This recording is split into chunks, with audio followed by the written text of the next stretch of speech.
دل سخت ہو جاتے ہیں، اور جب دل سخت ہو جاتے ہیں تو معاشرے کے اندر رشتے بھی ٹوٹتے ہیں، تعلقات کی بنیاد لالچ بن جاتا ہے، انسان انسانوں سے نہیں، انسان انسانوں کی جیبوں سے پیار کرنے لگتا ہے۔ آہستہ آہستہ حالات اتنے پیچیدہ ہو جاتے ہیں کہ اسے اپنے سوا کوئی آدمی مخلص نظر نہیں آتا، سب دکاندار دکھائی دیتے ہیں۔ دلوں کی سختی روز بروز بڑھتی جا رہی ہے۔ اس کا بھی علاج حضور علیہ السلام نے اس کا بھی سبب ہمیں بتایا تھا، فرمایا جب تم گناہ کر کے توبہ نہیں کرتے تو تمہارے دل پر ایک دھبا لگ جاتا ہے۔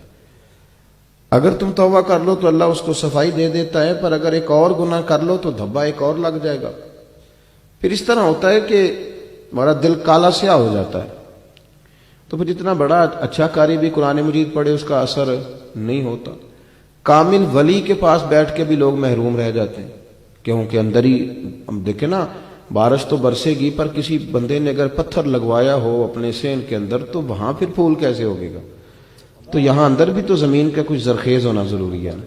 تو میرے بھائی، دل کی سختی، اس کا علاج ضروری ہے، اس پر توجہ ضروری ہے، اس کا خیال کرنا ضروری ہے۔ سارا زور لگا دیتے ہیں اپنے کپڑوں کے استری کرنے پر اور اپنے روپ کو نکھارنے پر۔ تھوڑی سی توجہ اگر دی جائے نا، اپنے من میں ڈوب کر پا جا سراغ زندگی، چل تو اگر میرا نہیں بنتا، چل تو اگر میرا نہیں بنتا، چل تو اگر میرا نہیں بنتا، او نہ بن اپنا تو بن، اپنا ہی بن جا، اپنے ساتھ ہی اچھا سلوک کر لے۔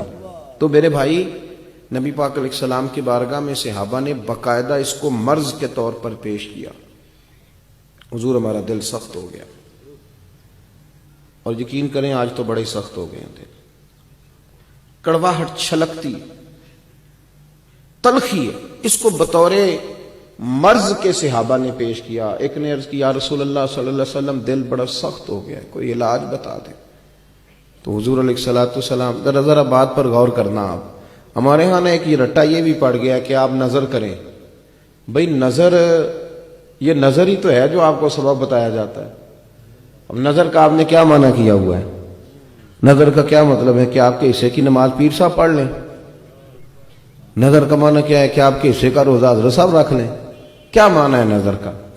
زکوٰۃ آپ اپنے پیسوں سے دیں گے کہ وہ آپ کے حصے کی پیر صاحب ادا کر دیں؟ نظر کا معنی سمجھیں، یہی نظر ہے جو میرے رسول پاک کیا کرتے تھے۔ یا رسول اللہ دل سخت ہو گیا، تو اللہ کے محبوب نے فرمایا کوئی یتیم بچہ مل جائے نا، اس کے سر پہ ہاتھ پھیرا کر، رب تیرے دل کو نرمی عطا کر دے گا۔ علاج بتایا حضور نے، مشکات میں موجود ہے، یتیموں کے سر پہ دست شفقت پھیر۔ یہ نظر حضور نے ہی فرمائی ہے، لیکن فرمایا جا جا کے پہلے تلاش کر، پھر اس سے پیار کر، تیرا دل اللہ نرم کر دے گا۔ ایک نے عرض کی، یا رسول اللہ صلی اللہ علیہ وسلم دل میرا کالا سیاہ ہو گیا، حضور میں بڑا بے چین ہوں، بے قرار ہوں، تڑپتا ہوں، روتا ہوں، دل کی سختی نہیں جاتی۔ تو محبوب کریم علیہ السلام نے انہیں یہ علاج بتایا، فرمایا تو کثرت سے قرآن پاک پڑھا کر، تو کثرت سے قرآن پاک پڑھا کر۔ اب میں ان دو حدیثوں کو پڑھتا تھا تو میں کھو جاتا تھا، میں سوچتا تھا کہ یہاں جو حضور نے فرمایا ہے کہ قرآن پاک پڑھو، تو اس کو کہہ دیا یتیم کے سر پہ ہاتھ پھیرو، تو دونوں کو ایک علاج کیوں نہیں بتایا؟ کچھ اور علاج بھی ابھی میں آگے بیان کروں گا۔ تو یہ اس کو کیوں کہا کہ تو قرآن، مجھے یوں لگا کہ جیسے نا یہ بندہ زیادہ پڑھا لکھا نہیں تھا، تو اس کو کہہ دیا چل تو یتیم کے سر پہ ہاتھ ہی پھیر لیا کر۔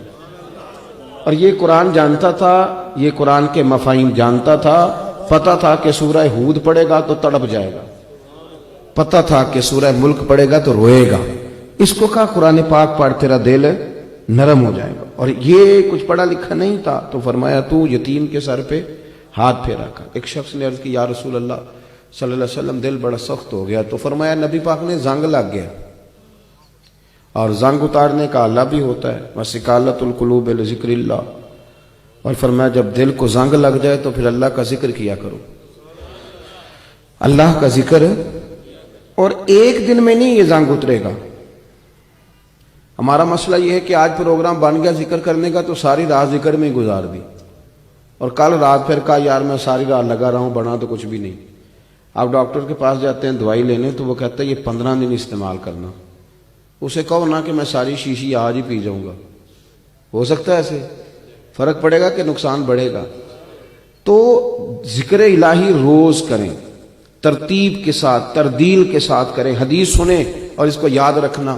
عرض کی یا رسول اللہ صلی اللہ علیہ وسلم، ایک شخص جو ہے وہ دن کو چوری کرتا ہے پر رات کو نفل بھی بڑا ہی پڑتا ہے۔